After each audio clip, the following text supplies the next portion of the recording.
அப்பா ஒரு நிமிஷம் வெளியே வாங்கப்பா. ஏங்கண்ணே? அப்பா பைக் வேணும்ப்பா, பைக் வாங்கி கொடுங்கப்பா. எவ்வளோ வரும்ப்பா? அப்பா அது ஒரு 3 லட்ச ரூபா வரும்ப்பா. அவ்வளோ விலை போட்டு வாங்கணுமா? ஆமாப்பா, என் ஃப்ரெண்டு எல்லாமே அந்த பைக் தான்ப்பா வச்சுருக்காங்க. அப்படியா? எதா இருந்தாலும் சாப்பிட்டு பேசுவோம். அதை போய் சாப்பிடு போ. ம் சரிப்பா.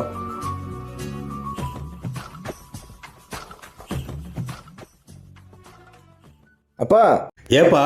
என்னப்பா வெறும் தட்டை கொண்டாந்து வச்சிருக்கீங்க? நேற்றே அரிசி தீர்ந்துருச்சு சாமி. அடமலையில் 10 நாளாக வேலை வேற இல்லை. இன்னொன்றது இன்னைக்கு தான் வேலைக்கு கூப்பிட்ருக்காங்க. வேலைக்கு போயிட்டு வரேன், பார்த்து சூதானமாக இருக்குன்னு. வீட்டு செலவு பார்க்கவே கூலி வேலைக்கு போய் கஷ்டப்படுறாரு. அவர்கிட்ட போய் 3 லட்ச ரூபாய்க்கு பைக் கேட்டேங்க. பையன் வேற பசியில் இருக்கான்.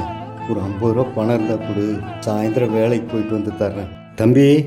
அப்பா சொல்லுங்கப்பா. இந்த கடையில் தான் போய் சாப்பிட்டுக்க, நான் வர்றேன். காசே இல்லை, நிறைய யார்கிட்ட கடை வாங்கிட்டு வந்தாருன்னு தெரில. இந்த 50 ரூபாய் வச்சு சாப்பிட்டா நான் ஒருத்தன் தான் சாப்பிட முடியும். அவரும் பசியோட தானே போவார். அப்பா நீங்கள் வேலைக்கு போங்க, நான் சாப்பாடாக்கி கொண்டு வரேன்.